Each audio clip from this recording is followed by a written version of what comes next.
Superchargers RC Intruder. Feel the power of flight.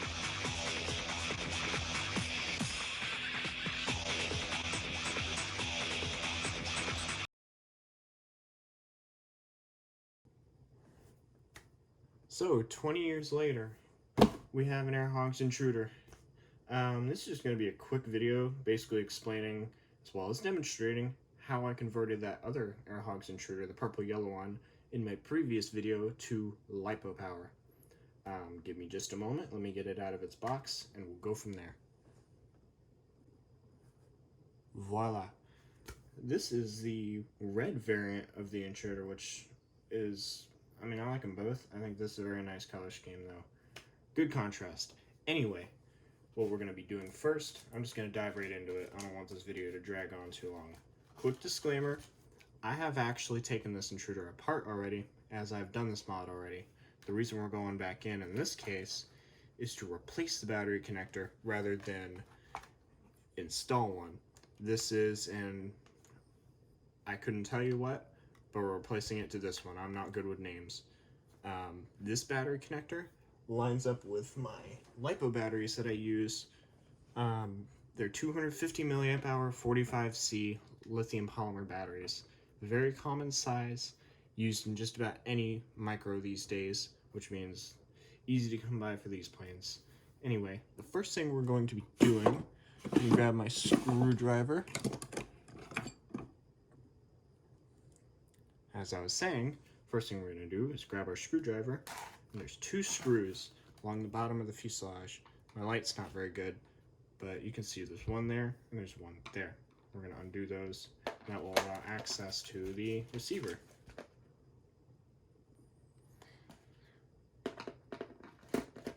Okay, this one's already out. It's not going to come out. I don't think they're magnetic. It's okay though. They'll just fall out with the plastic piece once you remove it. Get the other one. Just undo it like so.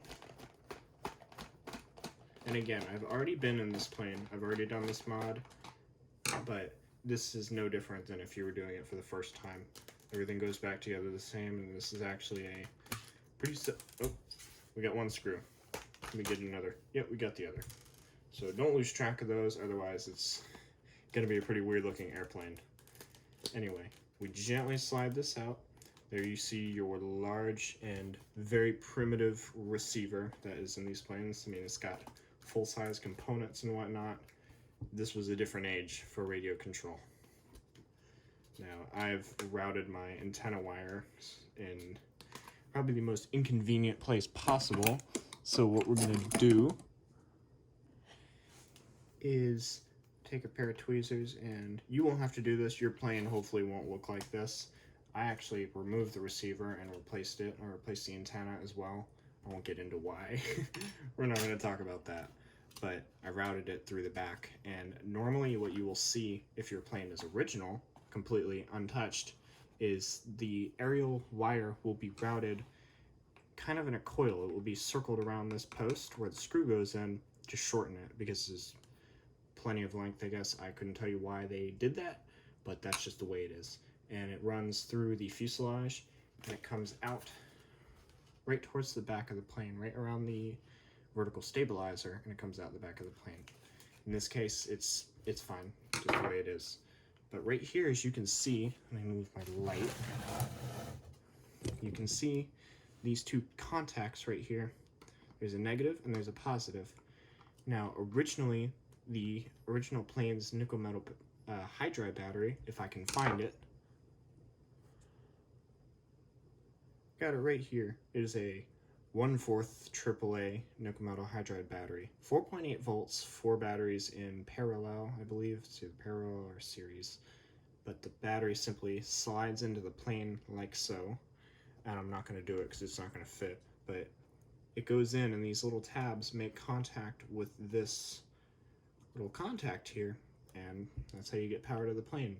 Now, it included a large primitive charger that killed the battery after 12 flights, roughly.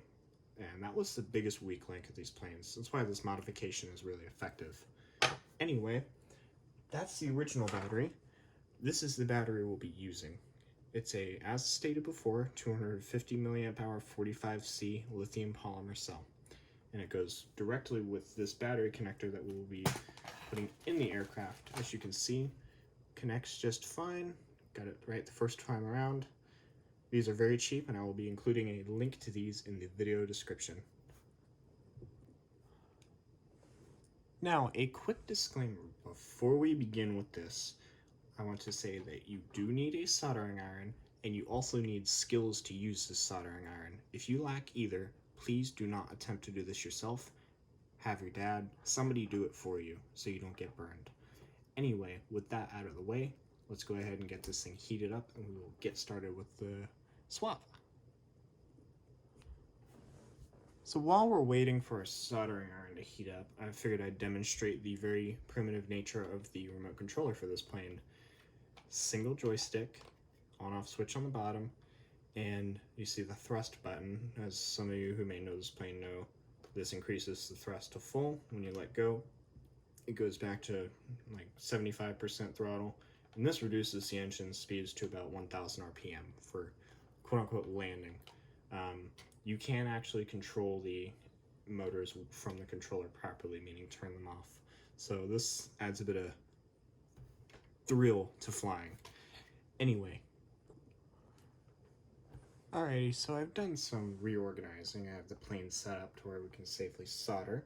Now, I'm not anything like a world-class solderer, so please don't criticize me. I just get the job done. Anyway, as you can see, these are the two contacts I was mentioning earlier, where the original battery would make contact. Now this is where we conveniently solder our battery connector. And in this case, I have to desolder the existing one. I installed it. Let me do that real quick, and I'll demonstrate how we're going to put the new one in, which is where most people will be starting off. Alright, now I've removed my battery connector, and we're going to be installing the new one. This is the one you're going to get on eBay. Again, the link is in the description below. And what I'm doing first, and it's a very important step, is getting the appropriate length for this connector. You don't want to cut it too short because you will have room to connect your battery and squeeze it into the plane. But at the same time, if you make it too long, the plane is carrying excessive weight it doesn't need. So what we're going to be doing first is be mindful of your soldering iron.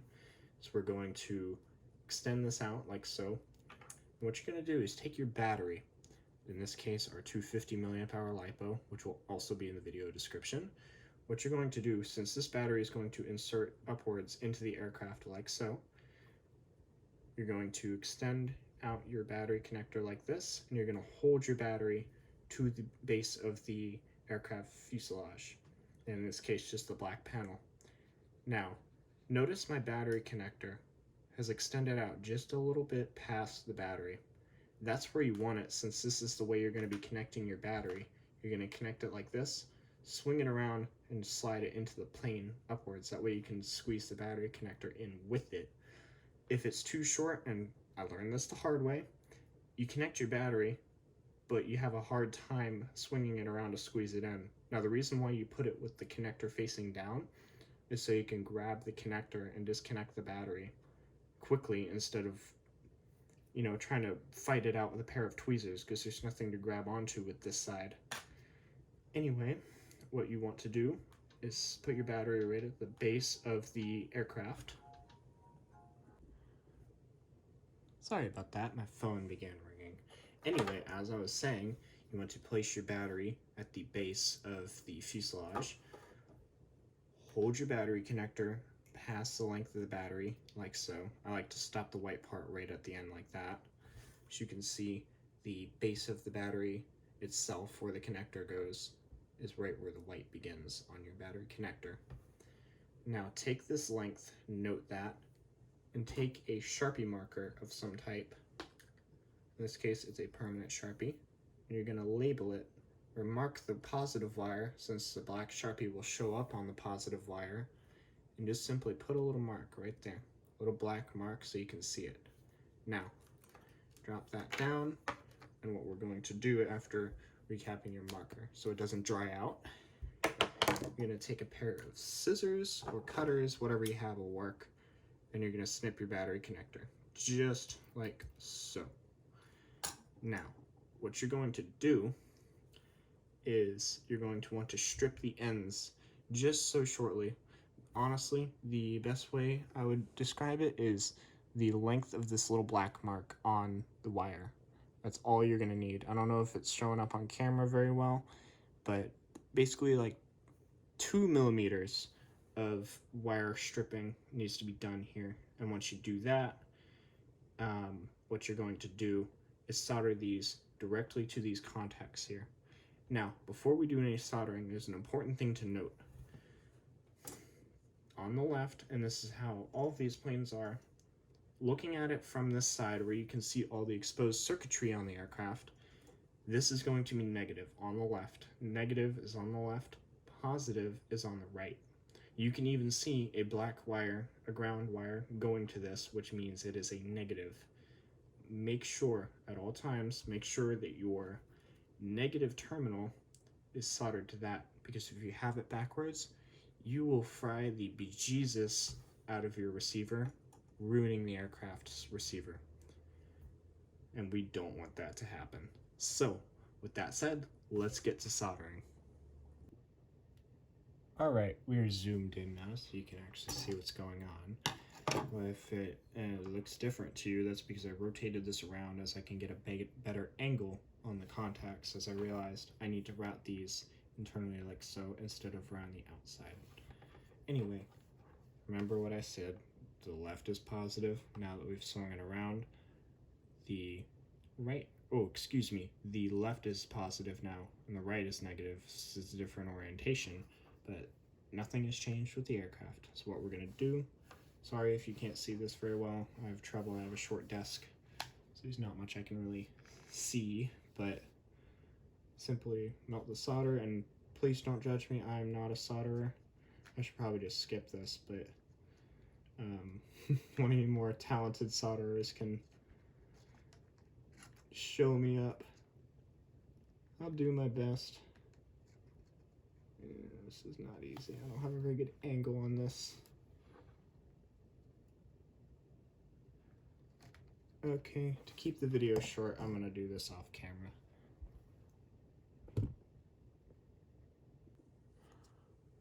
Okay, so something has occurred to me since the last clip. You don't actually have to connect the battery while it's outside the plane, and I don't know why I didn't think of this. We all learned something today. All you have to do is drop the battery into the plane like this, and then connect it. So once you've done that, simply put the battery into the aircraft. There's a plastic cap that goes over this. Yours will have this. Mine is floating around here somewhere. I'll find it in a moment, but for testing's sake, it will be just fine. Now, if all went well, when I flip this switch, these motors should immediately begin running. Moment of truth. That's what you want to see. If your plane does something along the lines of that, you did good. You succeeded. And in this case, success. We have our new battery connector in. The battery is ready to go. And I'll do something real quick. I'll demonstrate how to actually secure this in place, because this won't fly. And I mean that literally. So let me find the plastic cap and I'll show you what we'll do. Okay, I found it. It was in a plastic bag, among other things. So here's what you're gonna see when you first get the plane. You're gonna have this plastic cap, and it goes right in here. Now, you will have to make a little bit of room in your plane. These weren't designed to have a one-cell lipo. It was 2001. It was a different age. But simply slide your battery connector in like that, and this plastic cap will simply slide over your battery, and it's not going to fit absolutely flush, but it does keep your battery in, and pulls it in like that. And if you really wanted to go further, you can trim this and make it fit, or you can trim out some of the airplane's fuselage a little further, and that will give you a flush fit. Because as you can see, that piece is popping up a little bit. In my opinion, I would leave it like this because it makes it easier to grab, but it's snug, it's not going to go anywhere, and well, your plane's ready to go. You have a flying Air Hogs intruder now with this simple modification. Now, we are not quite done yet. I'm going to do this real quick before I forget. We're going to throw in our 2 screws that we removed. Now, hope you didn't forget about these 2 little guys. Simple. drop them in. Anybody knows how to put in a screw.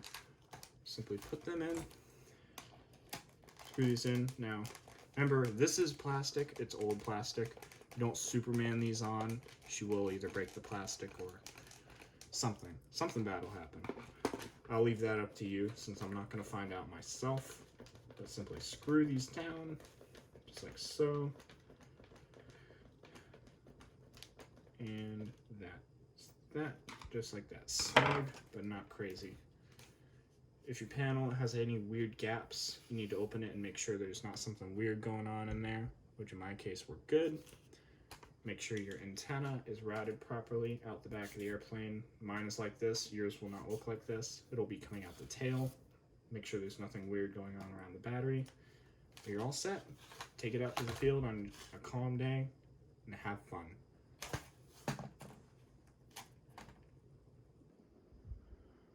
So, whether you found this tutorial useful or just entertaining, I appreciate your time and your view anyway.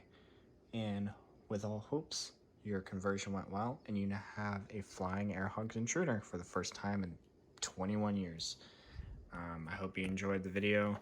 Like and subscribe for content like this. I upload nothing but airplane stuff, and there will be a video coming in the future of this aircraft flying along with my purple one. Basically just a whole air show. Anyway, thank you for watching. I'll see you in the next one.